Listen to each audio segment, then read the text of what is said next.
Hola, buenos días. Mi nombre es Jesús Gustavo Ponce González, profesor responsable de la asignatura de Fisiología del Ejercicio 1, correspondiente al grado de Ciencias de la Actividad Física y del Deporte de la Universidad de Cádiz. A continuación se procederá a hacer unos vídeos tutoriales explicativos del temario correspondiente a esta asignatura. Se intentará hacerlo de forma amena, concisa y más o menos rápida, no como se suele hacer en las clases de fisiología, poniendo muchos ejemplos, debido a que creemos que es más oportuno tener el contenido resumido en el menor tiempo posible.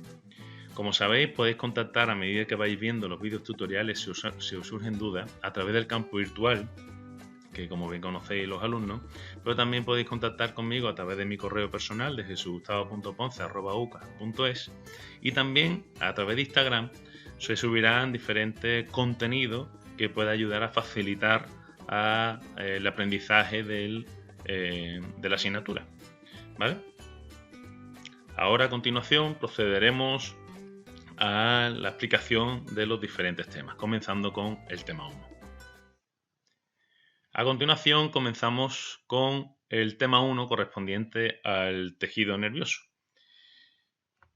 Los objetivos principales de este tema que ustedes tenéis que tener de aprendizaje será estudiar y diferenciar las funciones de las neuronas y de la glía, que son las células que se encuentran dentro del sistema nervioso, describir el proceso de mielogénesis, de cómo se fabrica mielina y su función en el sistema nervioso, conocer el potencial de membrana en reposo y sus bases iónicas, explicar las fases del potencial de acción, describir la conducción del potencial de acción y el efecto de la mielina, describir las principales características morfológicas de la sinapsis, distinguir entre sinapsis eléctrica y sinapsis química, conocer los pasos que se siguen en la transmisión del impulso nervioso.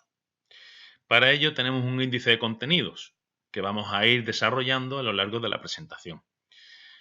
Por un lado vamos a explicar la neurona, célula importantísima y que creo que todo el mundo conoce del sistema nervioso, pero entraremos un poquito más en detalle.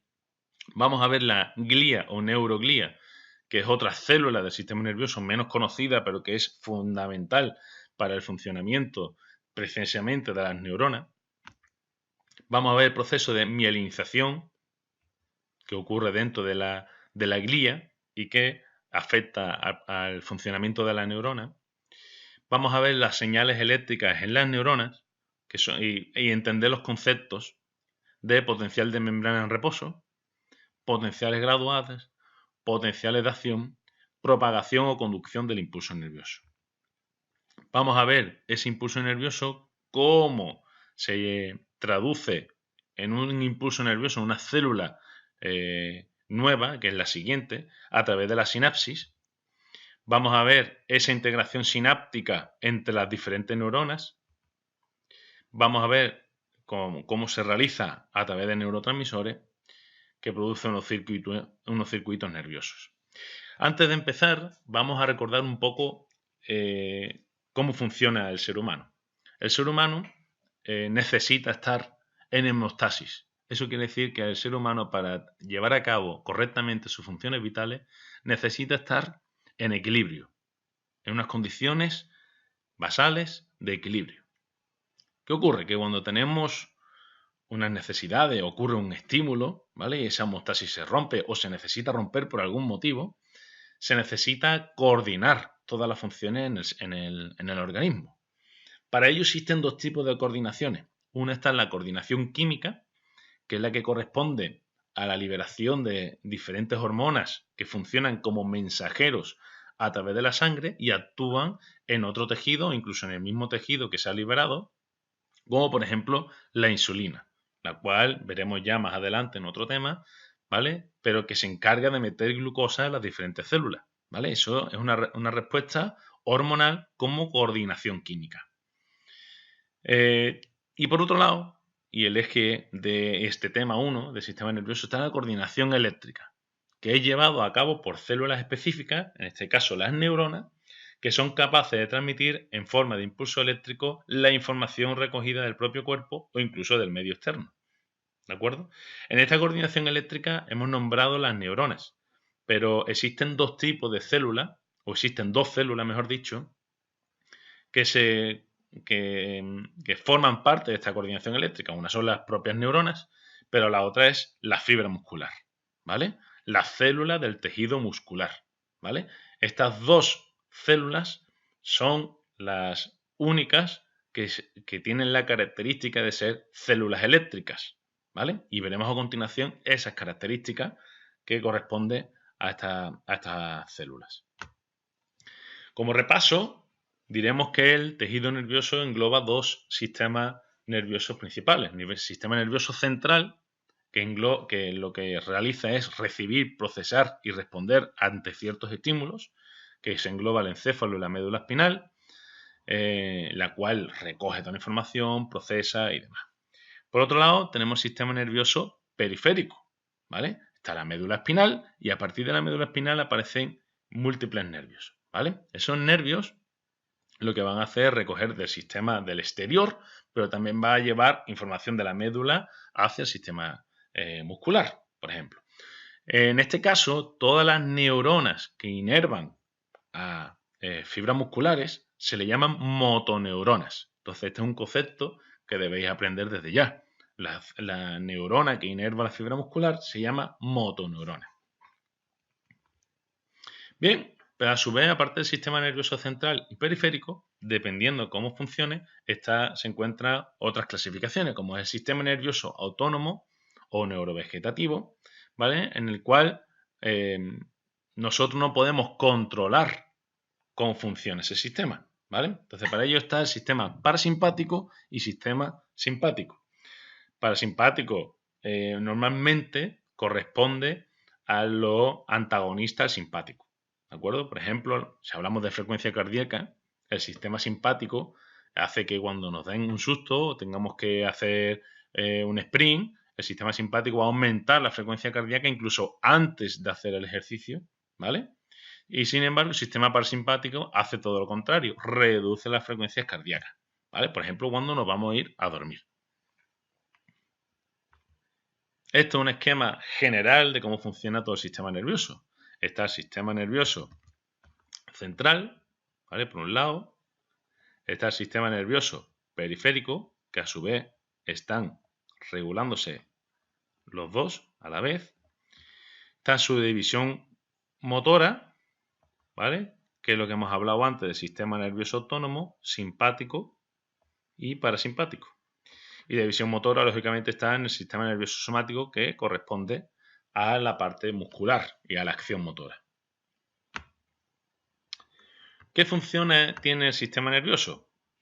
Por un lado, la captación de información del exterior del organismo, pero también del interior del mismo, ¿vale? A través de receptores. Entonces, el propio organismo tiene receptores y mandan información al sistema nervioso de cómo se encuentra. También tiene la función de transmitir, analizar e integrar esa información, lógicamente. Y todo esto se debe gracias a impulsos eléctricos. Esos impulsos eléctricos vienen determinados principalmente por la concentración de iones dentro y fuera de la célula, ¿vale? Dentro de la célula, ¿qué predomina? Pues predomina un ambiente, una carga eléctrica negativa. Y viene determinado, entre otras cosas, por las proteínas que están dentro, ¿vale? Los aniones, carga negativa. Pero también está, por un lado, la concentración de iones de sodio y potasio, que son los principales en que estas células eléctricas, que hemos hablado que son neuronas y músculos, tengan un interior de carga negativa. Vemos que en el interior de la célula tiene un 98% de potasio, mientras que solo un 10% de sodio. Y en el exterior de la célula se encuentra el 2% restante de potasio y 90% de sodio. Es decir, que en el exterior de la célula predomina la cantidad de sodio, mientras que en el interior predomina la cantidad de potasio en cuanto a concentración. Bien, pues gracias a la concentración de esos iones, podemos decir que en reposo tenemos una carga eléctrica negativa en el interior de la célula y positiva en el exterior. Y esto funcionaría como una especie de pila, ¿vale? La corriente eléctrica, si queremos que viaje un impulso nervioso, va a cambiar la polaridad de esa membrana. Es decir, si hemos dicho que en el interior está negativo, va a cambiarse a positivo. Y así es la manera de transmitir, ¿vale?, esa información del sistema nervioso. No os preocupéis que más adelante explicaremos este concepto más detenidamente. Bien, dentro del sistema nervioso, ¿qué dos tipos de células tenemos? Como bien sabéis, las neuronas, que lo hemos comentado al inicio, en los contenidos. Las neuronas son las responsables realmente de la gran mayoría de las funciones del sistema nervioso, ¿vale? Entre ellas, por ejemplo, la sensibilidad, pensar, los recuerdos, el control de la actividad muscular, incluso la regulación de ciertas glándulas. Pero existen otro tipo de células, que son las neuroglías, y que son fundamental para que el sistema nervioso funcione correctamente. La neuroglía proporciona sostén, nutrición y protección precisamente a esas neuronas. Imagínense esas neuronas sin que le pudieran aportar nutrición, protección o sostén, ¿cómo pudieran funcionar? No podrían hacerlo, ¿vale? Pero es que aparte la neuroglía mantiene la homeostasis del líquido intersticial que las baña, ¿vale? Las neuronas están bañadas en un líquido que hace que funcionen correctamente. Y el equilibrio de las concentraciones de ese líquido en parte se debe a la neuroglía. Haciendo un repaso de la morfología de las neuronas, esto más material, un poco de anatomía, pero hacemos una breve descripción. La neurona típica se compone de tres partes. Una primera parte, que es el cuerpo celular o soma, en la cual en parte va a recibir los estímulos, la información, ahí llega el impulso nervioso. Las dendritas, que también reciben impulsos y contacta con las neuronas presinápticas. El axón, que es la tercera parte, en la cola que se alarga, ¿vale?, que es la que transmite los impulsos hacia otras neuronas, fibras musculares o células glandulares. Esas neuronas tienen un cono del axón o eminencia axónica, que es la parte A, es la primera parte, después del cuerpo celular o soma. Tiene un segmento inicial, tiene una zona de activación o gatillo muy importante para la transmisión del impulso nervioso, que se nombrará a lo largo de la presentación, ¿vale? Axoplasma, que no es otra cosa que el citoplasma de ese axón, ¿vale?, de esa célula. Axolema, que no es otra cosa que el axolema es la parte de la membrana. Y colateral axónico, ¿vale?, que es la parte final que vemos ahí de la F. Terminales axónicos, que son los botones que van a contactar con las siguientes células. Bien, ¿cómo se clasifica según la dirección del impulso de estas neuronas? Pues por un lado tenemos neuronas sensoriales o aferentes, ¿vale?, que reciben información, ¿vale?, son sensoriales. Después, por otro lado, tenemos neuronas motoras o eferentes, todo lo contrario, llevan la información. Y de ahí dos tipos. Por un lado están las neuronas motoras somáticas, que se encargan del control tanto reflejo como voluntario de los músculos esqueléticos, son lo que llamamos las motoneuronas. Pero después tenemos las neuronas motoras autonómicas, que inervan los efectos involuntarios, como por ejemplo el músculo liso, el músculo cardíaco, las glándulas. Esas no las controlamos, no son somáticas, son autonómicas, ¿vale? Y después tenemos las neuronas de asociación o interneuronas, que tienen la función de analizar la información sensorial y almacenar parte de ella, como por ejemplo los actos reflejos, ¿vale? Se engloban dentro de ese tipo de neuronas. Bien, ahora hemos explicado las neuronas brevemente y hemos resumido las partes más importantes de la neurona, y vamos ahora a explicar las otras células del sistema nervioso, que son la neuroglía. Dentro de este tipo de neuroglías, de este tipo de células, existen 4 tipos. Y lo vamos a dividir a su vez dependiendo del sistema que estemos analizando. Si en este caso vamos a analizar los 4 tipos que hay de células gliales en el sistema nervioso central. Solo se localizan en el central. Por un lado están los oligodendrocitos, que forman vainas de mielina alrededor de los axones del sistema nervioso central y forman una red de sostén alrededor de las neuronas del sistema nervioso central. Estas células gliales son importantísimas para el sistema nervioso central. Entre otras cosas, porque estos oligodendrocitos son unas células que en el interior de su citoplasma tiene una sustancia que se llama mielina, que ya veremos más adelante la importancia que tiene esta mielina. Pero os adelanto que la mielina es una sustancia aislante que no puede transmitir impulsos nerviosos y hace que la velocidad de conducción de la neurona en el potencial de acción sea más rápida y más fiable. Ya veremos la importancia de esta mielina. Pero os tenéis que quedar que los oligodendrocitos son los que van a formar esa vaina de mielina. Y si nos fijamos en la imagen, son estas vainas de aquí, estas células, ¿de acuerdo? Que van a dar, por un lado, sostén a las células, ¿vale? Pero es que también tiene que en el interior tiene la particularidad que están recubiertas de mielina y esa sustancia es importantísima para el correcto funcionamiento de las neuronas.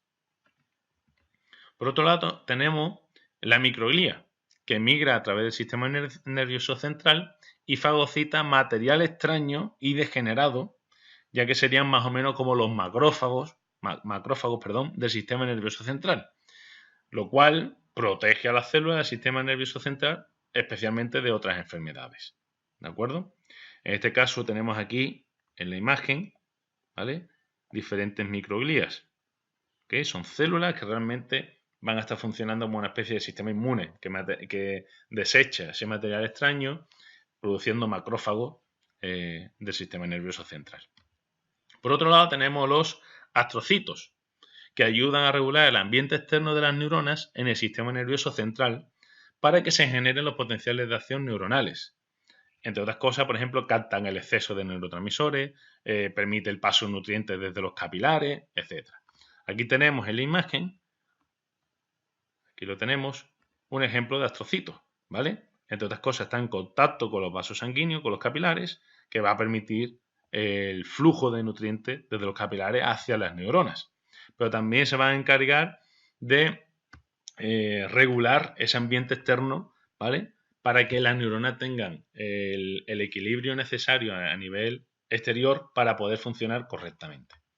Y por otro lado tenemos las células ependimarias, que realmente lo que hacen es revestir los ventrículos, cavidades del cerebro y el conducto central de la médula espinal.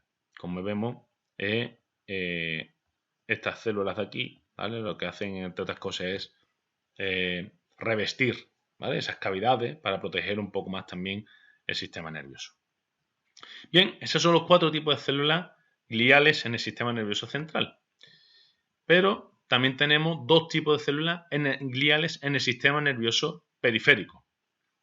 Por un lado tenemos las células de Schwann, que es como los oligodendrocitos en el sistema nervioso central, pues en el sistema nervioso periférico. Son las células que van a formar las vainas de mielina que hemos hablado anteriormente alrededor de los axones periféricos. Por lo tanto, participan también, entre otras cosas, en la regeneración de axones, ¿de acuerdo? Como vemos en la imagen, las células Schwann serían estas de aquí.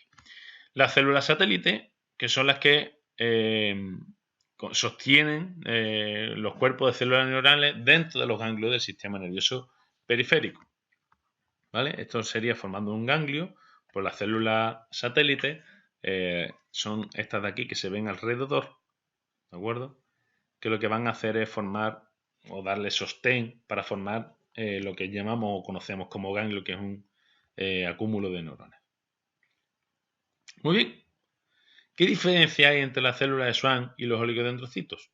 Pues prácticamente es que una pertenece sobre todo al sistema nervioso central, que son los oligodendrocitos, y las células de Schwann se encarga del sistema nervioso periférico. Pero ambas van a formar vainas de mielina alrededor de los axones periféricos, ¿vale?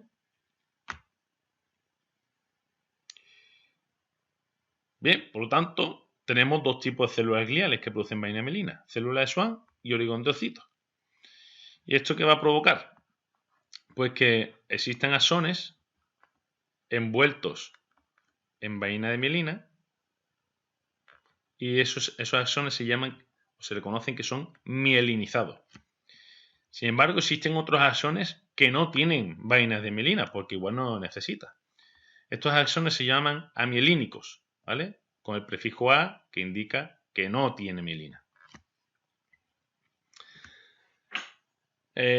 Como he anunciado antes, la mielina no es ni más ni menos que el citoplasma de una célula nerviosa, ¿vale? En este caso una célula glial, ¿vale? Esta mielina tiene un elemento, es un elemento aislante. Es decir, que cuando cubrimos el axón de una neurona con esta célula de Schwann o oligodendrocito, que es el cual contiene mielina, vamos a aislar eléctricamente esa parte del axón. ¿Esto qué va a provocar? Que va a provocar una corriente saltatoria de un nódulo a otro, como veremos a continuación, aumentando la velocidad de conducción del impulso nervioso. No os preocupéis porque esto lo vamos a explicar en detalle en las siguientes diapositivas. ¿Ok? Pero aquí hay un concepto que tenéis que saber. Esto, que tenga vaina de mielina o no, ¿de qué va a depender? Entre otras cosas, los axones pequeños, por debajo de 2 micras, normalmente, como son distancias cortas, no necesitan mielina. Por lo tanto, normalmente esos axones son amielínicos.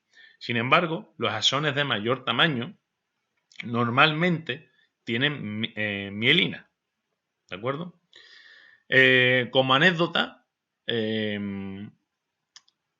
podemos decir que existen ciertas patologías que hacen que ataquen este sistema de mielina, atacando este tipo de células. Es decir, el sistema inmune hace o identifica estas células como perjudiciales y las ataca, haciendo que el cuerpo o el organismo carezca de este tipo de células y por lo tanto vayan perdiendo la mielina. Como tarea podéis encontrar o buscar en Instagram, podéis encontrar qué tipo de enfermedades pueden estar afectando este factor. Muy bien, la vaina de mielina hemos dicho que tiene una porción interna formada por capas de membrana plasmática de la célula de Schwann. Aquí tenemos el axón, tenemos la célula de Schwann y en su interior, en su citoplasma, tiene mielina. ¿De acuerdo? Esto se envuelve formando esta capa, como veis, y lo que va a hacer es aislar eléctricamente esta zona del axón. Por lo tanto, si llega aquí iones para intentar entrar, no puede cambiar, ¿vale? No cambia la polaridad. Pero ¿qué ocurre? Que aquí se liberan unos espacios libres entre células de Schwann y células de Schwann que sí se ve el axón, ¿vale? Hemos dicho que tenemos la vaina de mielina, ¿vale? Y esta parte de aquí, ¿cómo se le llama? Nodo de Ranvier, ¿vale? Que son las interrupciones en ese axón en la cual no hay vaina de mielina. Y esos nodos de Ranvier tienen unas particularidades, y es que tienen muchos canales de esos iones que van a transmitir el impulso nervioso. Por lo tanto, aquí en este caso, en el caso de axones que tienen mielina, la corriente va a ir viajando de manera saltatoria, lo cual va a ir más rápido. No os preocupéis que lo volveremos a detallar más adelante. Esos nodos Ranvier, hemos dicho que son las interrupciones que ocurren a intervalos regulares a lo largo de la vaina mielina. Son espacios pequeños, lógicamente, menos de 1 micra, y lo que hacen es que el axón de la neurona se quede libre para poder interactuar con el líquido extracelular. Hemos dicho que sirven para que el impulso nervioso se traslade con mayor velocidad, entre otras cosas porque lleva una corriente saltatoria de nódulo a nódulo. Y eso permite que también a su vez que tenga menor posibilidad de error, lo cual es muy importante de cara a la conexión neuronal. Por tanto, la aislación que da la célula de Schwann en el sistema nervioso periférico o los oligodendrocitos en el sistema nervioso central hace posible que el potencial de acción salte de un nodo al siguiente, a diferencia de tener que hacerlo a pequeños incrementos a lo largo del axón si estuviese desprovisto de esta mielina. Por tanto, el potencial de acción de la neurona logra saltar de un nodo a otro, haciendo corriente saltatoria, lo pongo en negrita incluso, A diferencia del resto de las neuronas, esta parte del nodo Rambier está dotado de grandes canales de sodio y potasio. Es decir, en esa parte del nodo de Rambier, la particularidad que tiene es que tiene muchos canales de sodio y potasio que van a permitir el flujo de iones de un lado a otro, de fuera de la célula al interior de la célula y viceversa, que va a permitir el cambio eléctrico que hemos hablado al principio del tema. Bien, ¿cómo se transmite este impulso eléctrico? ¿Vale? Pues lo que hemos hablado antes, las neuronas son células denominadas como excitables. ¿Qué otras células existen como excitables? Hemos comentado antes la fibra muscular. ¿Vale? La fibra muscular es un tipo de célula también excitable. Para ello hay que entender varios conceptos. ¿Vale? Uno es el potencial de membrana en reposo. Eso quiere decir que la membrana de este tipo de células, tanto la neurona como la fibra muscular, al decir excitable, eso quiere decir que el interior tiene una carga negativa y el exterior tiene una carga positiva. Por lo tanto, se dice que la membrana está polarizada, ¿vale? Tiene polaridad. Y eso va a permitir, esa polaridad va a permitir generar cambios eléctricos. Esos cambios eléctricos se le puede denominar de dos maneras. Aquí lo vemos en la diapositiva. Uno de ellos es potencial graduado y otro es potencial de acción. ¿Qué diferencia tiene uno y otro? Potencial graduado es que hay un cambio eléctrico, es verdad que ha habido cambio de iones, ¿vale?, en la célula, pero no ha sido lo suficiente como para generar un potencial de acción y que viaje por toda la célula, en este caso el axón, ¿vale?, de la neurona. No ha sido tan importante ese cambio eléctrico como para generarse tal. Cuando ese potencial de graduado llega a un umbral, a un cambio eléctrico estipulado, sí que va a provocar un potencial de acción. Eso sí que va a provocar que viaje todo ese impulso nervioso a lo largo de la acción. Vamos a ir explicándolo un poquito detenidamente. Pero antes que nada, vamos a concretar la importancia de la característica de las membranas plasmáticas en estas células excitables, como las neuronas y la fibra muscular. Tenemos dos conceptos, ¿vale? O dos cosas a explicar. El potencial de membrana de reposo, que hemos hablado, que tiene carga negativa al interior y carga positiva al exterior. ¿Y a qué se debe? ¿Vale? Entre otras cosas, los canales iónicos. Entonces vamos a entrar en detalle en estos dos conceptos, ¿vale? Potencial de membrana de reposo y cómo se regula a través de canales iónicos.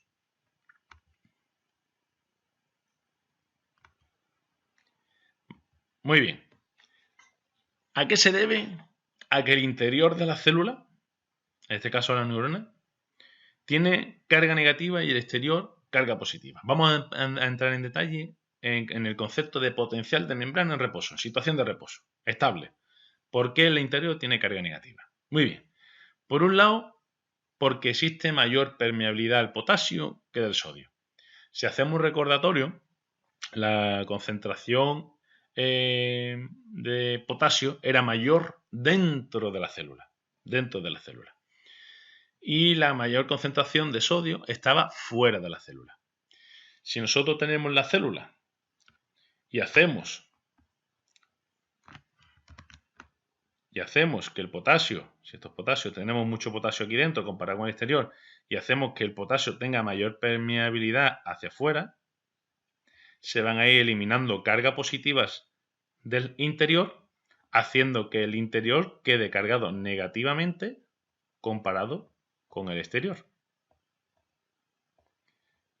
Esto es un concepto de concentración. Es decir, si yo quito positivos de un lado y lo estoy mandando más hacia afuera, eso quiere decir que dentro me voy a quedar más negativo comparado con el exterior. Es de lógica, ¿no? Pues eso se debe principalmente a los canales de potasio, ¿vale? Que tienen mayor permeabilidad del potasio que del sodio. Entonces entra menos sodio, menos cantidad de positivos que positivos en forma de potasio que salen. Bien, otro concepto va a ser a través de la bomba sodio-potasio, ¿vale? La bomba sodio-potasio trabaja de la siguiente manera. Son canales o proteínas que están en la membrana de la célula y va a funcionar de la siguiente manera. Coge 3 sodios que tienen carga positiva, es decir, estoy sacando 3 positivos y a cambio voy a meter 2 potasio. Si nos fijamos realmente en las cuentas de positivos, es algo parecido a lo que hablaba antes. Si sacamos 3 positivos hacia afuera y solo metemos 2, nos estamos quedando cada vez más negativos en el interior, ¿vale? Así funciona la bomba sodio-potasio en el potencial de membrana en reposo. Y después, por otro lado, tenemos aniones, que quiere decir que tienen carga negativa, que son indifusibles, como por ejemplo las proteínas. Indifusible, ¿qué quiere decir? Que no van a salir fuera de la célula o que es muy difícil que salgan fuera de la célula. Por lo tanto, hay dentro mayor cantidad de aniones, ¿vale? Que van a estar favoreciendo esa carga negativa en el interior con respecto al exterior. Esto es lo que he explicado aquí en esta diapositiva, de manera resumida y haciendo yo los gráficos, vamos a ir explicándolo un poquito más en detenimiento. ¿De acuerdo? ¿Qué quiere decir potencial de membrana de reposo?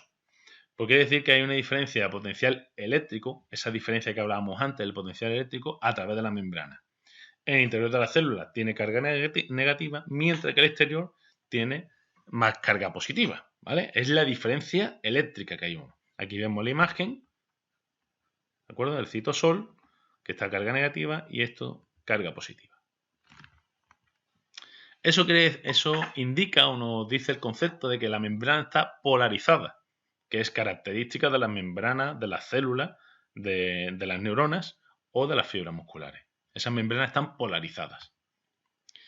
Normalmente la neurona, el potencial de membrana en reposo oscila entre menos 40 milivoltios y menos 90 milivoltios, aunque lo normal suele ser menos 70 milivoltios. Esa diferencia de potencial eléctrico respecto al positivo negativo suele ser en menos 70 milivoltios.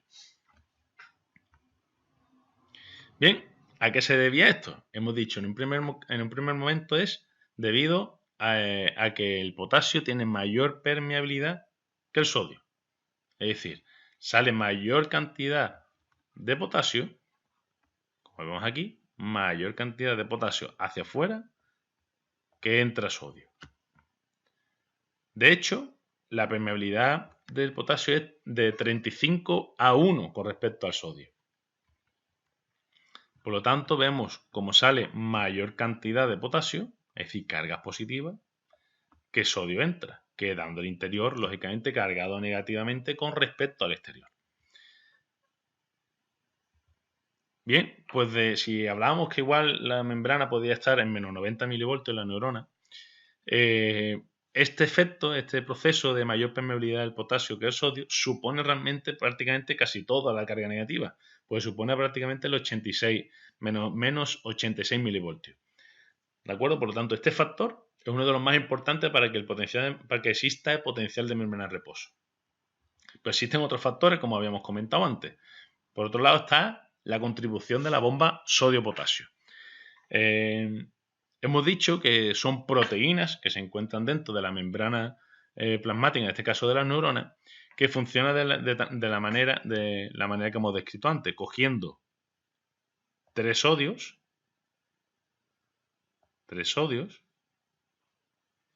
y metiendo a su vez 2 potasios. ¿De acuerdo?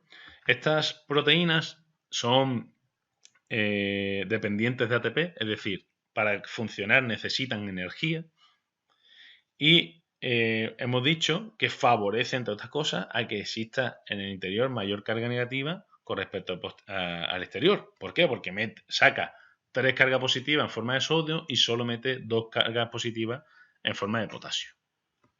Y esto realmente de menos 90 milivoltios supone aproximadamente menos 4 milivoltios. Bien, lo otro factor, hemos dicho los aniones, como por ejemplo las proteínas y otros iones que tienen carga negativa que están dentro de la célula, dentro de la membrana, favoreciendo, entre otras cosas, que tengan carga negativa al interior. Muy bien, vamos a explicar ahora, este es el resumen, ¿no?, de lo que hemos explicado ahora, que por un lado la proporción de las concentraciones de cada ion en los lados de la membrana plasmática va a permitir que exista ese potencial de membrana de reposo, la concentración de iones. Por otro lado, la incapacidad por parte de la mayoría de los aniones, que son los de carga negativa, a abandonar la célula, como hemos explicado. Y por último, la naturaleza electrogénica de la bomba ATPasa, sodio-potasio. ATPasa, ¿por qué? Porque, como hemos dicho antes, depende, o sea, necesita energía, ¿vale? Rompe ATP. Aquí tenemos en la imagen la bomba sodio-potasio. Esta de aquí. ¿Ves? Vemos que necesita ATP y que va a funcionar liberando 3 de sodio y metiendo 2 de potasio. ¿De acuerdo? Pero ahora vamos a ver la importancia que tienen los otros canales. ¿Vale? Cómo funcionan realmente. Hemos dicho, sí, mayor permeabilidad al potasio que al sodio. ¿Vale? Pero vamos a ver realmente qué canales existen y cómo funcionan para poder entender un poco no solo ya el potencial de membrana de reposo, sino también cómo se transmite ese impulso en las siguientes células. Bien, pues existen 4 tipos básicos de canales iónicos. Por un lado están los canales pasivos. Los canales pasivos simplemente se abren y cierran de forma aleatoria y la membrana plasmática tiene más canales pasivos de iones potasio que de iones sodio. De ahí que nosotros digamos que existe mayor permeabilidad al potasio que al sodio, simplemente porque tienen como más compuertas, más canales pasivos. ¿De acuerdo? Si existen más canales pasivos, existen más puertas, van a permitir que salga mucha mayor cantidad de potasio que entre sodio. Simplemente por el número de canales. ¿De acuerdo? Muy bien, pues esto es un tipo de canal y es básico para que entender el concepto de membrana en reposo. ¿De acuerdo? Bien, hemos dicho que mayor permeabilidad al potasio que al sodio. Bien, otro tipo de canales que es muy importante en la transmisión del impulso nervioso, los canales por voltaje. Este tipo de canales, lógicamente, si van a depender de abrirse o no de un voltaje, solo se van a encontrar en las células excitables. Solo se van a encontrar en la neurona y en la fibra muscular. Y se abren en respuesta, como hemos dicho, a un cambio de potencial de membrana. Por lo tanto, es uno de los fundamentales para generar y conducir potenciales de acción, lógicamente. Entonces vemos en la imagen como aquí el voltaje está a menos 70, ¿vale? Que es la situación de reposo, y vemos cómo el canal está cerrado. Ahora aplicamos un estímulo y hacemos que cambie la polaridad un poco, es decir, que se vuelva al interior más negativo, se vuelva a menos 50. Estos canales se cambian dependiendo de ese potencial de membrana. Si se vuelve más positivo, como vemos aquí, se va a abrir permitiendo la salida, por ejemplo, en este caso, de mayor cantidad de potasio. ¿De acuerdo? Eso es un ejemplo. Aquí, por ejemplo, vemos otros, pero con canales por voltaje de sodio.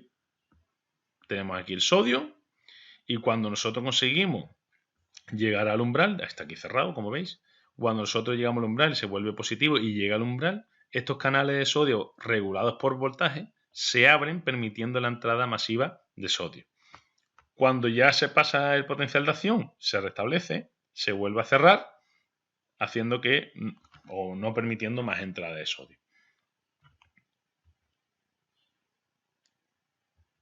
¿Qué otros canales existen? Existen los canales por ligandos. Como su palabra indica, canales por ligandos, de ligar, ¿vale? Necesitan una sustancia, o sea, dos cuerpos se atraen y una vez ligan, hace su función, ¿vale? En este caso, se abren y cierran en respuesta a un estímulo químico específico. Como estamos hablando del sistema nervioso, son neurotransmisores. Es decir, las células, esto es fundamental principalmente para transmitir el impulso nervioso de una célula a otra. ¿Vale? Cuando llega al final del axón y llega a los botones presinápticos, ¿de acuerdo? Esos botones presinápticos tienen que mandar esa señal a la siguiente célula. ¿Cómo lo hace?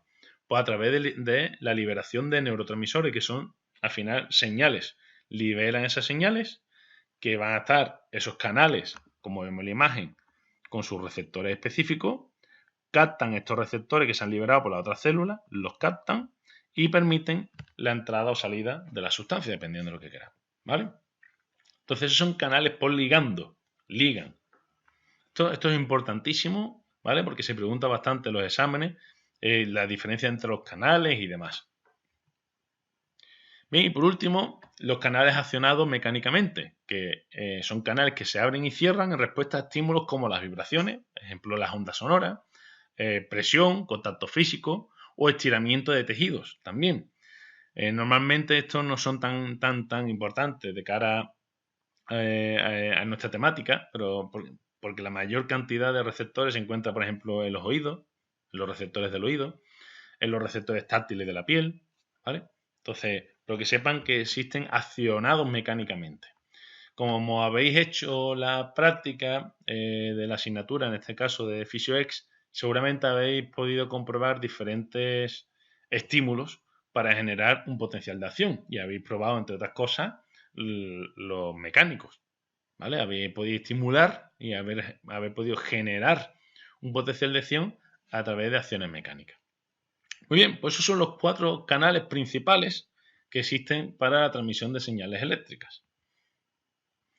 Muy bien, una vez explicados estos 2 conceptos, vamos a entrar en detalle a explicar el potencial, lo que se considera un potencial graduado y un potencial de acción. Vamos en el primer caso, potencial graduado.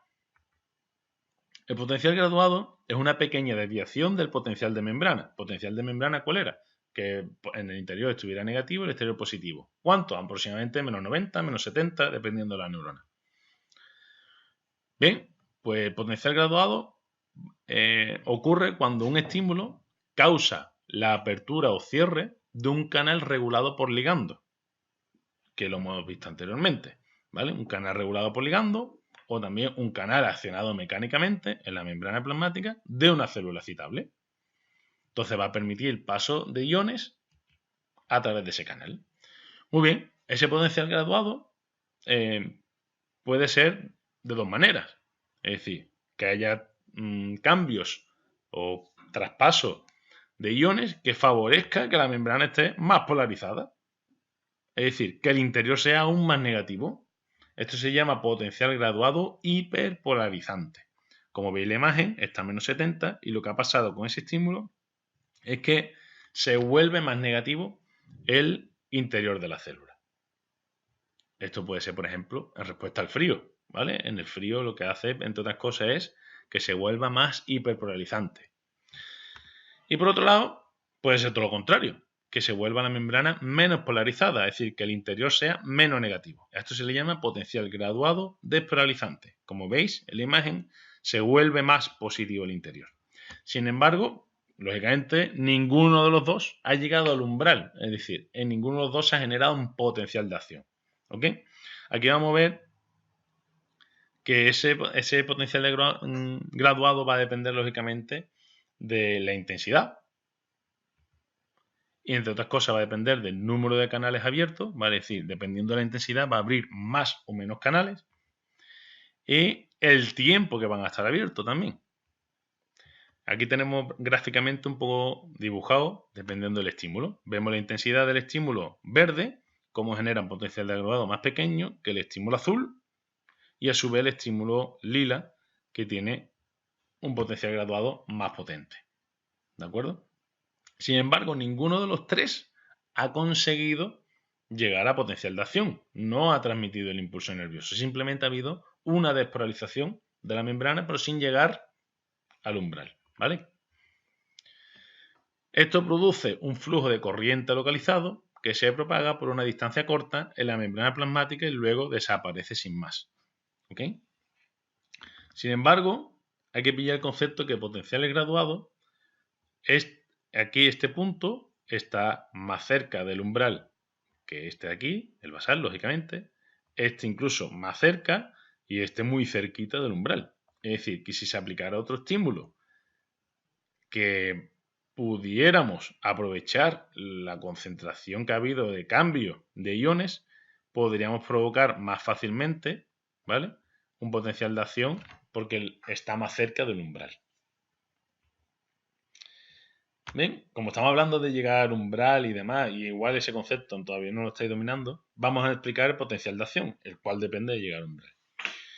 Bien, como definición, un potencial de acción o impulso nervioso, que es lo mismo, es una secuencia de fenómenos que ocurren, lógicamente con rapidez, que disminuyen y en última instancia invierten el potencial de membrana para luego restaurarlo a su estado de reposo. Es decir, tenemos un potencial de membrana y lo que hacen es disminuir ese potencial de membrana, polarizarlo, invertirlo, es decir, volver al interior positivo que antes era negativo, y después volver a restaurarlo. Eso es lo que hace un potencial de acción. Bien, pues ese potencial de acción lógicamente tiene diferentes fases para esos cambios eléctricos. Está la fase de despolarización, donde el potencial de membrana negativo se vuelve menos, llega a cero y luego se vuelve positivo. Es decir, que es la fase desde que está a menos 70 hasta el pico de arriba que llega a más 30. Está la fase de repolarización, que desde ese pico de más 30, ¿vale?, retorna a su estado de reposo de menos 70. Y después hay que hablar un poco del periodo refractario. Aquí vemos un potencial graduado que no llega al umbral. ¿Ok? Y aquí vemos un estímulo que sí ha llegado al umbral. Threshold en inglés, umbral. Por lo tanto, el concepto de umbral es la despolarización mínima requerida para producir un potencial de acción. ¿De acuerdo? Entonces, aquí ya da igual el estímulo como sea. El estímulo llega a este tope o este. Porque una vez llega al umbral, se genera todo el potencial de acción. Por lo tanto, este es un concepto muy importante. Una vez llega al umbral, siempre se cumple el principio del todo o nada. ¿Vale? Es decir, si me voy a activar y voy a generar potencial de acción, va a ser todo el potencial de acción, a tope. Con el mismo, como veis, es el mismo potencial de acción, ¿vale?, para los dos estímulos, a pesar de que este estímulo es mayor, ¿vale? Está muy por encima del umbral. ¿Ok? Entonces, ese concepto es fundamental, que una neurona, siempre que vaya a generar un potencial de acción, tiene que cumplir el principio del todo o nada. Llego al umbral, lo doy todo. No llego al umbral, no hago nada. ¿De acuerdo? Ese concepto es fundamental. Bien, vamos explicando ahora en detalle las diferentes fases. Por un lado tenemos la fase de despolarización, cuando se produce la despolarización de la membrana hasta el valor umbral, los canales de sodio regulados por voltaje se abren rápidamente. ¿Se acuerdan que dije los canales regulados por voltaje son fundamentales en la transmisión de los impulsos? Pues esto es lo que ocurre. ¿De acuerdo? Tenemos la situación en reposo a menos 70, entran ciertos canales, ciertos iones de sodio, van a hacer que se vuelvan más positivos y si llega al umbral, ¿vale?, esos canales regulados por voltaje de sodio, ¡pum!, se disparan, se abren y se abren rápidamente, masivamente. ¿Para qué? Para que entre una cantidad enorme de sodio al interior de la célula. ¿Vale? ¿Eso qué va a producir? Que el potencial de acción, ¿vale?, que el interior se vuelva positivo. Eso va a hacer que el potencial de membrana cambie de menos 70, bueno, en este caso llegando al umbral a menos 55, hasta más 30. Desde el umbral hasta más 30, hasta el pico máximo. Por otro lado, vemos que los canales de potasio están cerrados, ¿vale?, regulados por voltaje. El potasio no sale en ese momento. Bien, una vez ya hemos llegado al pico de arriba, que es la fase de despolarización, va a empezar la fase de repolarización, que es volver a la situación de reposo. Muy bien, ¿qué ocurre realmente para producir esa fase de repolarización? Los canales de potasio regulados por voltaje se abren más lentamente y su apertura se produce casi cuando los canales de sodio se están cerrando. ¿Ok? El ingreso de sodio va a disminuir lógicamente porque se están cerrando los canales de sodio, pues entonces ya deja de entrar sodio y se empieza a acelerar la salida de potasio. Entonces estamos en el pico de arriba de carga positiva y ahora lo que vamos a hacer es cerrar por completo los canales de sodio, ya no va a entrar más carga positiva y ahora tenemos que liberar carga positiva del interior para hacerla más negativa. ¿Cómo lo hacemos? Liberando potasio, que es carga positiva, hacia el exterior. Esta variación del potencial de membrana va a hacer que pase del pico de más 30 a menos 70 milivoltios. Va a producir que los canales de sodio vuelvan al estado de reposo. Incluso puede producirse una pequeña fase de hiperpolarización tardía, que esto ocurre en ciertos casos, en el cual el potencial de membrana, en vez de llegar a menos 70, sigue bajando un poco a menos y se hace aún más negativo, llegando incluso a menos 90. Y los canales de potasio llega un momento que se cierran por completo, ¿vale? Los canales regulados por voltaje. Muy bien, aquí tenemos el estímulo que llega al umbral, se abren los canales de sodio, entran, llegan al pico máximo, está la fase amarilla, la fase de despolarización, la fase azul, fase de repolarización. La fase de repolarización va a hacer que aquí se cierren los canales de sodio y empieza a salir potasio hacia afuera. Y llega un momento que se cierran los canales de potasio y ya están en como situación de membrana de reposo, de menos 70. Bien, vamos a explicar en qué consiste el periodo refractario. ¿Qué quiere decir? El periodo refractario quiere decir el tiempo durante el cual una célula excitable no puede generar otro potencial de acción.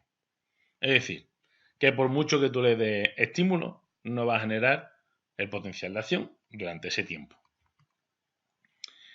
Está por un lado el periodo refractario absoluto, que ni siquiera un estímulo muy intenso y muy grande, que es supraumbral, ¿vale? No va a generar un segundo potencial de acción. Este es el periodo refractario absoluto, en el cual nosotros estamos en el potencial de acción, despolarización, repolarización y llega hasta aquí, que más o menos es el pico del umbral. Es decir, durante esa fase, durante ese tiempo, da igual el estímulo que venga, que no vamos a poder generar un segundo potencial de acción. Entre otras cosas, ¿por qué? Porque se cumple la ley del principio del todo o nada. Ya hemos hecho el todo, ¿vale? Entonces hacemos todas las fases del potencial de acción, despolarización y repolarización. Y a partir del umbral se empieza a considerar lo que se llama el periodo refractario relativo. Es decir, a partir de este umbral es el intervalo de tiempo durante el cual un segundo potencial de acción puede ser iniciado, pero solo si un estímulo es más potente que el normal. Es decir, es lo que está en azul. ¿Vale? ¿De acuerdo? Muy bien. ¿Por qué ocurre esto? ¿Por qué ocurre esto? El periodo refractario absoluto es debido a que los canales de sodio están inactivados. Por lo tanto, por mucho estímulo que yo le esté dando, como los canales de sodio están inactivados, cerrados, no puede entrar sodio de nuevo a la célula. No puede. ¿De acuerdo? Aquí los canales de sodio empiezan a activarse. ¿Vale? Empiezan a poderse, dejan de estar inactivos. Pero sin embargo es difícil generar otro potencial de acción debido a la difusión del potasio. Es decir, está una serie de procesos fisiológicos liberando potasio hacia afuera para hacer el interior más negativo. Ese proceso fisiológico no es fácil pararlo. Es decir, necesitaríamos un estímulo súper grande para en ese momento poder generar otro potencial de acción. Porque tenemos que revertir todo ese proceso fisiológico, pararlo para volverlo a ponerlo a positivo. ¿Vale? Aquí tenemos resumido todo lo que hemos explicado en una sola diapositiva que creo que para ustedes es importante estudiar. Está la situación de reposo, estado 1, ¿vale? Estado de reposo, donde los canales de sodio-potasio permanecen cerrados. Está la fase de despolarización, que cuando llega al umbral se abren los compuestos de activación de canales de sodio y el ingreso de sodio despolariza aún más el interior, haciéndolo más negativo, más positivo, haciendo el pico máximo, llegando hasta más 30 aproximadamente. La fase 3, que es la fase de repolarización, se cierran las compuertas de inactivación de los canales de sodio y se abren los canales de potasio. Por tanto, favorece la salida de potasio, haciendo que se repolarice, que es esta parte de aquí. La 4 continúa la repolarización, llega más para abajo, la salida de potasio restaura el potencial de membrana en reposo, se abren las compuertas de nitración de los canales de sodio y retorna al estado de reposo cuando se cierran los canales de potasio. Aquí está hablando de cómo va cambiando a lo largo del potencial de acción, a lo largo del tiempo, las diferentes compuertas que hemos hablado antes, los diferentes canales. Y llegando, lógicamente, a la situación de reposo. Yo creo que es una diapositiva bastante explicativa. Aún así, tenemos otra diapositiva que explica prácticamente lo mismo, incluyendo los periodos refractarios, ¿vale?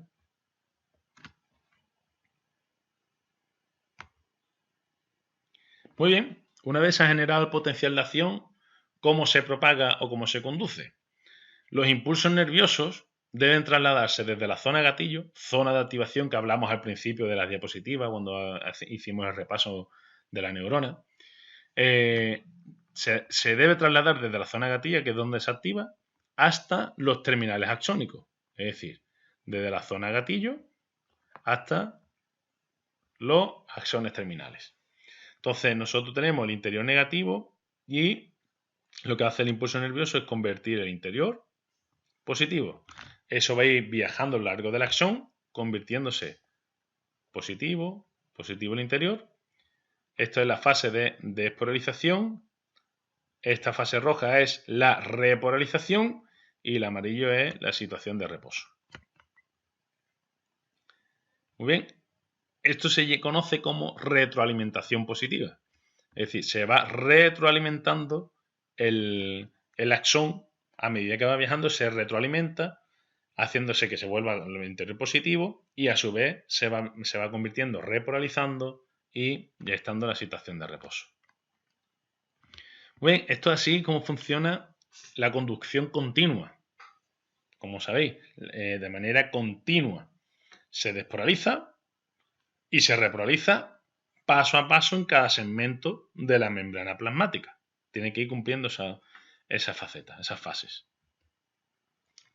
¿Dónde se da esta conducción continua? Pues lógicamente en la parte que no hay mielina, en las células que no tienen mielina. Esta conducción continua se da en las fibras musculares y axones que no tienen mielina, amielínicos. Y son normalmente para distancias relativamente cortas, ¿vale? Esos axones amielínicos son distancias cortas en las cuales se va retroalimentando la membrana plasmática. Pero también está la conducción saltatoria, como ya hemos avanzado en las diapositivas anteriores. Es un tipo especial de propagación de los impulsos que tienen lugar en los axones que sí tienen mielina, debido a la distribución desigual de los canales de voltaje. Los canales de voltaje que hemos estado hablando antes y demás no están por todo el axón, sino se concentran en los nodos Ranvier, que son las zonas en las cuales no tienen mielina, como vemos en la imagen. Los canales de sodio están muy concentrados en esos nodos Ranvier, donde no hay mielina. Los potenciales de acción, por tanto, solo van a ocurrir en esos nódulos, no a lo largo de todo el axón, solo en esos nódulos. ¿Eso qué va a hacer? Porque va a crear una corriente saltatoria de uno a otro, porque aquí no se puede, de uno a otro, lo cual va a permitir una mayor velocidad de transmisión nerviosa, es más rápido, y también es más eficiente energéticamente, lo cual es muy importante de cara a aprovechar la energía del sistema nervioso, en el sistema nervioso. ¿Por qué es más eficiente energéticamente? Porque se abren menos canales, no necesita tantos canales porque se va abriendo de nodo Ranvier en nodo Ranvier, y porque se gastan menos ATP, lógicamente, las bombas sodio-potasio, pues solo se encuentran bombas sodio-potasio en esas partes. Aquí vamos a ver la diferencia entre la corriente continua y la corriente saltatoria en un mismo intervalo de tiempo. Vemos en el primer milisegundo que es la activación, ¿vale? Zona de gatillo, que están en los dos iguales, ¿vale? En las dos células, una tiene mielina y la otra no, en las dos células iguales. Sin embargo, a medida que va pasando el tiempo, aquí tenemos 5 milisegundos y ahora tenemos los 10 milisegundos. En el mismo tiempo vemos cómo con la corriente saltatoria en la célula que tiene mielina, la velocidad de conducción ha sido mucho más rápida, está prácticamente ya al final de la célula, mientras que aquí todavía estamos al principio. Entonces, aparte de que es más rápido, hemos dicho que a su vez encima es más eficiente, por lo tanto se requiere para un correcto funcionamiento del sistema nervioso. Muy bien, por tanto, vamos a concluir o vamos a hacer una diapositiva resumen de qué afecta la velocidad de propagación del impulso nervioso en estas neuronas. Hemos dicho, por un lado, el factor más importante es la presencia o ausencia de mielina, como hemos visto en la diapositiva anterior. Pero existen otros factores. Estos dos son también importantes. Entre otras cosas, por ejemplo, el diámetro del axón. El diámetro del axón es fundamental, ¿de acuerdo?, para la velocidad de propagación. Cuanto mayor diámetro, mayor velocidad de propagación. De hecho, cuando nosotros adentremos el tema siguiente del sistema muscular y veamos los tipos de fibras, muchos de ustedes sabréis que existen diferentes tipos de fibras musculares. Están las fibras musculares lentas y las fibras musculares rápidas, en dos grupos. Y nosotros cuando la neurona, la motoneurona, que inerva la fibra muscular lenta, tendrá un diámetro del axón más pequeño que las motoneuronas que inervan a fibras de tipo rápidas, que tienen mayor diámetro. ¿De acuerdo? Por lo tanto, el diámetro del axón se tiene incluso en cuenta en el cambio de la fibra muscular. ¿Vale? ¿A qué fibra muscular estamos inervando? Y por otro lado, un último factor que proponemos aquí de velocidad de propagación, lógicamente, es la temperatura. Entre otras cosas, porque a mayor frío disminuye la velocidad y el aumento de la temperatura favorece la velocidad de propagación.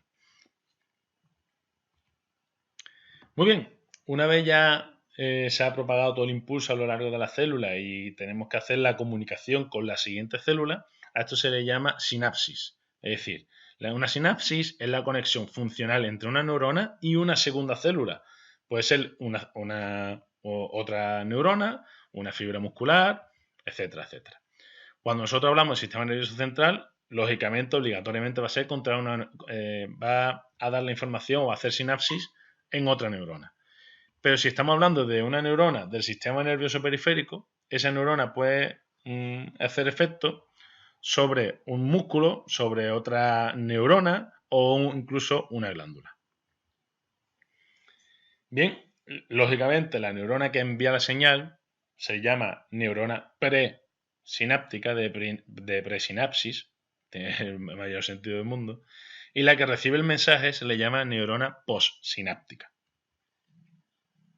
Bien, dependiendo de dónde se haga esa sinapsis, se pueden encontrar diferentes comunicaciones. Una de ellas es axodendríticas, que es la conexión entre el axón de una neurona y las dendritas de otra neurona, que es lo normal, ¿vale? Esta de aquí, primer caso. Este de aquí. Tenemos axosomáticas, que hace la conexión entre el axón de una neurona y el cuerpo celular. Veis que directamente hace conexión con el cuerpo celular. Y tres axónicas, que hace la conexión entre el axón, pero con otro axón, como veis en la tercera imagen. Sin más, esto no es tan importante, simplemente para que entendáis que esa sinapsis se puede ocurrir en diferentes partes de la siguiente célula. Bien, estas dos próximas diapositivas son muy importantes en este tema, porque vamos a hablar de los dos tipos que hay de sinapsis principales. Está por un lado la sinapsis eléctrica y la sinapsis química. La sinapsis eléctrica, que es esta diapositiva, son los potenciales de acción que se transmiten directamente entre células adyacentes a través de estructuras llamadas uniones comunicantes o hendiduras. ¿Qué quiere decir esto? Esto quiere decir que las células están unidas entre sí y lo que va a ocurrir es que la membrana plasmática de una y otra van a estar conectadas a través de ciertas proteínas, que ahora veremos el nombre. Y esas proteínas van a permitir directamente el paso del cambio de iones cuando llega a esa sinapsis, el cambio de iones de las células presinápticas va a pasar directamente esos iones a las células postsinápticas y se va a transmitir de nuevo el impulso nervioso. Entonces, por lo tanto, es sinapsis eléctrica, ¿vale? Simplemente por la fluidez de los iones de una célula a la otra. Bien, esas proteínas que están dentro de la membrana que hemos llamado, se llama conexionas. Se llama conexionas porque conexiona con las siguientes proteínas de la siguiente célula. Y forman, por lo tanto, unos túneles llenos de líquido que se llaman conexones, esos líquidos que favorecen la conexión del citosol de las dos células, permitiendo el paso de los iones. Por lo tanto, fluyen los iones de una célula a la siguiente y el potencial de acción se propaga de la célula en célula. Ventajas: comunicación más rápida, es decir, hay mucha mayor comunicación, la comunicación más rápida porque directamente pasa directamente los iones de una a otra. Y sincronización, que es algo muy importante, sincroniza esa sinapsis. Esa sincronización se lleva a cabo, por ejemplo, cuando hablamos de la estructura cardíaca. Imagínense que el corazón no estuviera sincronizado y estuviera contrayéndose de manera aleatoria. Tiene que estar muy bien sincronizada toda la comunicación eléctrica que ocurre dentro del sistema cardíaco para que no haya ninguna complicación. Muy bien, pues este es uno de los tipos de sinapsis eléctrica. Y ahora vamos a ver el de sinapsis química, el cual es muy importante de cara a nosotros. Esto puede ocurrir entre una neurona y otra neurona, pero esto ocurre también dentro de una neurona y la fibra muscular. Ocurre exactamente la misma, es sinapsis química. ¿Cómo funciona? Vamos a ir paso por paso entendiendo. Y a la vez vamos a ir viendo un poco el dibujo que tenemos representado. Por un lado tenemos el impulso nervioso que llega al terminal sináptico del axón presináptico. Ahí vemos en la imagen cómo el impulso llega al botón presináptico. Aquí tenemos 1. Muy bien. 2. Fase de despolarización. Abre los canales de calcio regulados por voltaje y el calcio fluye hacia el interior de la célula. Bien, concepto nuevo. Canales de calcio. Hasta ahora el calcio no lo habíamos nombrado. El calcio para la contracción muscular es muy importante por 2 motivos. Uno de ellos es este, ¿vale? El calcio es necesario para que entre en la célula presináptica que va a contactar con la fibra muscular y es necesario por un motivo y lo vamos a explicar a continuación. ¿Veis estas vesículas que se encuentran en el interior del botón presináptico? Hay varias, ¿vale? Tiene la particularidad que el botón presináptico tiene un montón de esas vesículas, ¿vale? Son como pelotas, son como especie de fútbol, ¿no? Y dentro de esas pelotas, de esas vesículas, se encuentran los mensajeros, es decir, los neurotransmisores, se encuentran almacenados en esas pelotas. ¿Qué particularidad tiene esas vesículas? Que se encuentran como ancladas a ese botón presináptico. Entonces, como se encuentra anclada en una especie de andamio, necesita de un activador o de un regulador para permitir que esas vesículas se liberen de ese anclaje y que puedan ir viajando hacia la hendidura sináptica, ¿vale? Esto se llama hendidura sináptica, esta parte de aquí. Entonces, ¿por qué es importantísimo el calcio en la contracción muscular? Por 2 motivos. 1, porque cuando llega el impulso nervioso al terminal sináptico, va a activarse los canales de calcio regulados por voltaje y va a permitir la entrada de calcio al interior de la célula. Ese calcio, ¿vale?, va a aumentar su concentración, lógicamente, dentro de la neurona presináptica y actúa como una señal que desencadena la exocitosis de las vesículas sinápticas. Exocitosis es lo que ocurre aquí. Veis esas vesículas en las cuales tienen neurotransmisores, viajan hacia la hendidura sináptica y esas vesículas aquí se rompen, liberando los neurotransmisores que estaban dentro a la hendidura sináptica. Por lo tanto, el calcio es fundamental porque actúa como una señal que desencadena la exocitosis de las vesículas sinápticas. ¿Por qué? Porque rompen como los anclajes que tienen esas vesículas, permitiendo que puedan viajar a la hendidura y producir la exocitosis. Muy bien, una vez se ha producido esa exocitosis, los neurotransmisores que se han liberado difunden a través de esa hendidura sináptica, ese espacio que hay, y se unen ¿a quién? A los receptores de esos propios neurotransmisores, que son específicos, que están localizados en la membrana postsináptica, ¿vale? Esos receptores son unos canales regulados por ligando, lo habíamos dicho antes. Son canales regulados por ligando, necesitan ligar, unirse a alguien para poder activarse. En este caso, a sus neurotransmisores específicos. En el caso de la contracción muscular, el neurotransmisor que se libera se llama acetilcolina. Acetilcolina. Entonces, los receptores regulados por ligando que se encuentran en la membrana plasmática de la fibra muscular son canales regulados por ligando de acetilcolina. Por lo tanto, cuando llega el impulso, se libera la vesícula, produce la exocitosis de acetilcolina, neurotransmisores, se unen a esos receptores o canales regulados por ligando, va a permitir en esos canales la apertura y el paso de iones. ¿Qué iones? Pues lógicamente iones que van a producir otra vez despolarización. En este caso puede producirse, en el caso de la contracción muscular, va a producirse la entrada de sodio, ¿vale? Que si llega al umbral va a generar de nuevo un potencial de acción a lo largo de la membrana plasmática. Bien, pero no siempre va a producir una despolarización. Esto que yo estoy contando de neurotransmisores, existen neurotransmisores específicos que va a producir todo lo contrario. Va a hacer que la membrana se hiperporalice, es decir, se vuelva aún más negativa. Como por ejemplo cuando pasa con el frío.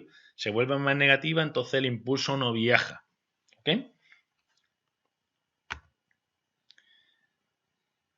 Bien, hemos dicho que cuando un potencial de despolarizante alcanza el umbral, va a desencadenar un potencial de acción de nuevo en la siguiente membrana. Espero que haya quedado claro porque esta diapositiva es bastante importante y se pregunta mucho en los exámenes. Así que espero que haya quedado claro. Si no, lo volveré a repasar. Y si no, en los libros de la bibliografía recomendada de la asignatura podéis encontrarlo. Bien, en poco resumen, esta es la estructura de las neuronas, donde tiene las dendritas que reciben los impulsos, cuerpo celular, ¿vale? La zona de gatillo, el axón, y lo que quiero resaltar es aquí un poco los terminales axónicos y botones sinápticos. Aquí la entrada de calcio, causada por la fase de polarización del impulso nervioso, desencadena la exocitosis de neurotransmisores desde las vesículas sinápticas. ¿De acuerdo?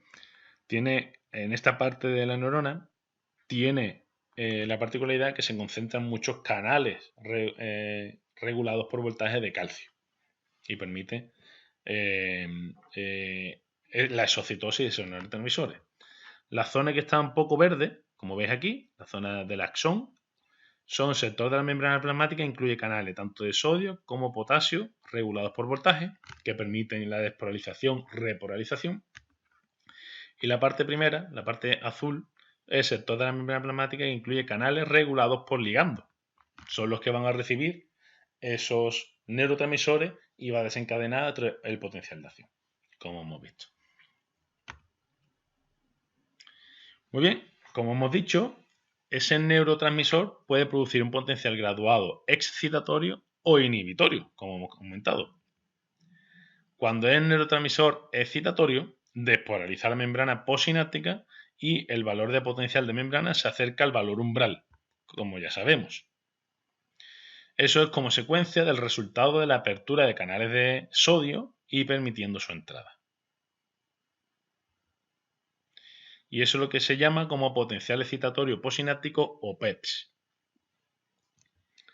Tiene todo lo contrario, que haya un neurotransmisor inhibitorio, que hiperpolarice aún más la membrana y el valor de potencial de membrana se aleja aún más del umbral.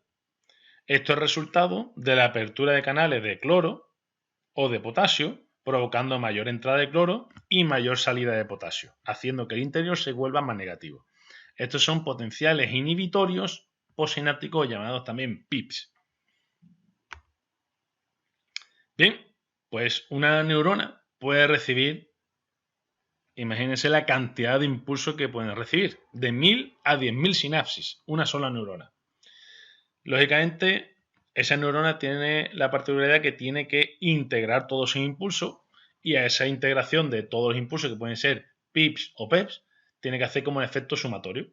Tiene que hacer sumación de toda la zona. Bien, existe la sumación espacial, que ocurre como resultado de la acumulación de neurotransmisores liberados por varios botones presinápticos. Existen varios, entonces se liberan neurotransmisores y la acumulación de esos neurotransmisores hace un efecto de sumatorio. Pero también está el sumatorio o sumación temporal, que es el resultado de la acumulación de neurotransmisores liberados por un único botón presináptico, dos o más veces en rápida sucesión. Es decir, con un botón presináptico se activa y libera, se activa de nuevo y libera. A la tercera pues tendrá igual un mayor cantidad de neurotransmisores que permita el impulso nervioso. Bien, pues si al final producimos el efecto sumatorio de todos los efectos excitatorios e inhibitorios, responde con un PEPs, eso quiere decir que los efectos excitatorios totales son más importantes, lógicamente, que los inhibitorios. Por tanto, se va a excitar.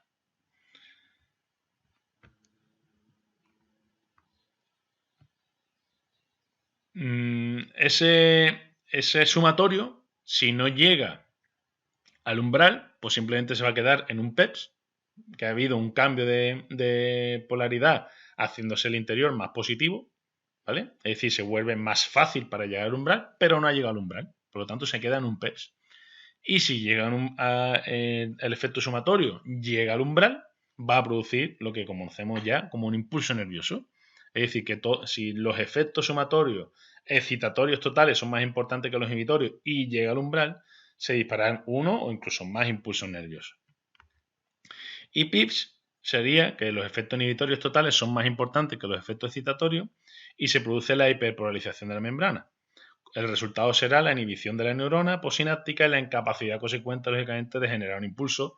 ¿Por qué? Porque se aleja del umbral. Bien, pues esto es un ejemplo de una neurona, ¿vale? Posináptica con un montón de presináptica, que cada una tiene su estímulo. Entonces, la neurona posináptica tiene que hacer el sumatorio de todos esos estímulos para saber qué hace. Si hace un PEPs, si hace un PIPs, o incluso si ese PEP llega al umbral y hace un impulso nervioso. Bien, lógicamente el sistema nervioso es complicado, la estructura, las conexiones que pueden llegar a generar. Lógicamente contiene miles de millones de neuronas organizadas en complejas redes que se denominan circuitos nerviosos. Entonces ahora vamos a ver diferentes tipos de circuitos nerviosos. Está por un lado el circuito simple en serie, que es una neurona presináptica, estimula a una única neurona posináptica y así sucesivamente en línea. Ese es el circuito simple en serie. Está el divergente, que es este de aquí, que de una única neurona presináptica se va dividiendo en más neuronas posinápticas, es decir, amplifica la señal que lanzaba la primera, en este caso existen ya 4 neuronas activadas. Está por otro lado el convergente, que es todo lo contrario, de varias neuronas presinápticas convergen en una única neurona posináptica. Está el circuito reverberante, que lo que quiere decir es que una neurona hace un estímulo, como veis, más o menos que es simple, pero es reverberante. ¿Por qué? Porque existen como feedback que retroalimenta que se siga produciendo esta cadena, ¿vale? Entonces estos circuitos que hacen que tengan feedback positivos para que no se paren, se llaman circuitos reverberantes, como por ejemplo cuando ocurre en la respiración, las actividades musculares coordinadas, etc. Por último tenemos el circuito paralelo postdescarga. Una única célula presináptica que en este caso sería esta, la célula solo una presináptica, estimula un grupo de neuronas, cada una de las cuales hace sinapsis con una única célula posináptica. Por lo tanto, tenemos la célula número 1 que directamente contacta con esta, pero es que a su vez hace contacto con otras que vuelve a la célula posináptica. ¿Vale? A esto se le llama circuito en paralelo postdescarga, porque descarga todo en una. Muy bien, una vez terminado este tema, quiero terminarlo con dos apuntes o dos aplicaciones que tiene el contenido que hemos visto. Una de las cosas o conceptos que hemos hablado y que nos hemos detenido bastante es la bomba sodio-potasio, ¿vale? Recuerdo, las bombas sodio-potasio son proteínas que tienen la particularidad que necesitan energía, son dependientes de ATP, por eso se llama ATPasa, porque rompen ATP, y tienen la particularidad que funciona en la membrana plasmática cogiendo 3 iones sodio del interior, llevándolo hacia afuera de la célula, y cogiendo 2 iones potasio, metiéndolo hacia el interior. Por lo tanto, favorece el correcto gradiente de sodio-potasio en situación de reposo, a la vez que favorece que el interior sea más negativo. Bien, pues el estudio de esta proteína son líneas de investigación en muchos grupos de investigación. Se centran en cómo cambia. Entonces voy a poner el ejemplo para que vea un poco la aplicación de por qué es importante saber este tipo de cosas. Un ejemplo en músculo esquelético humano, qué ocurre cuando entrenamos. En este caso, cogieron a 7 personas no entrenadas, aunque que dicen no entrenadas, aunque el V2+, ¿vale? Que sale aquí, V2-peak, concepto que ya tenéis que aprender y saber, V2 max, V2 peak, es bastante alto, 45,6, ¿vale? No es de persona súper entrenada, pero no es una persona sedentaria tampoco, ¿vale? Es una persona activa, medio activa. Adelanto que el concepto de V2+, lo debéis saber, aunque lo veremos en las prácticas y también el contenido del aparato respiratorio, pero es importante que ustedes sepáis los valores normales de V2 max, ¿vale? Que es mililitros, kilogramo, minuto. Esos valores, cuánto es mucho, cuánto es poco. Eso necesitáis. Existen muchas tablas en internet y os aconsejo que vayáis estudiando qué valores son los normales, porque es algo que cae en los exámenes siempre, ¿vale? Aunque nosotros daremos información, ustedes tenéis que ir buscándolo, ¿de acuerdo? De todas maneras, también a través de Instagram iré preguntando cosas relacionadas al respecto. Muy bien, pues estas personas entrenaron durante 2 horas al día, ¿vale? Al 60-65% de su V2 max. Por eso es importante saber en qué consiste el V2 max y sus valores normales, porque la gran mayoría de parámetros de intensidad a las que se entrena se establecen a través del V2 max. Y entrenaron durante 6 días a esa intensidad 2 horas al día. Entonces vieron que a corto plazo la cantidad de la bomba sodio-potasio aumentó en tan solo 6 días, entrenando 2 horas al día a esa intensidad. Aumentó la cantidad de bomba sodio-potasio, la cantidad de proteína, pero no solo aumentó el número, sino también su actividad, ¿vale? Este parámetro es de actividad, es decir, que no solo aumentó el número, sino que esas bombas que estaban creando de nuevas también funcionaban más, ¿vale? Tenían mayor actividad. Por lo tanto, el ejercicio físico tiene un beneficio tanto en número como en actividad de esta proteína. Esto se vio de nuevo demostrado en otro artículo del efecto del entrenamiento con 10 días de entrenamiento aeróbico en bicicleta. Y también vemos cómo en tan solo 10 días de entrenamiento aumenta la bomba sodio-potasio en todas sus expresiones, en todas sus subunidades. Es decir, la bomba sodio-potasio es como una compuerta, una puerta, y la puerta pues tiene diferentes partes, ¿no? Tiene el pomo, tal. Entonces, cuando se analiza en la proteína, se puede analizar también por subunidad. Es decir, el pomo, lo que es el marco, ¿vale? Pues esto es lo que ha hecho este artículo. Estudiar cada subunidad de la ATPasa de bomba sodio-potasio y en todas las subunidades aumentado. ¿De acuerdo? Muy bien, con esta aplicación, para que entendáis un poco qué ocurre con el entrenamiento, la bomba sodio-potasio, damos por finalizado este tema 1. Sin más, nos despedimos. Muchas gracias.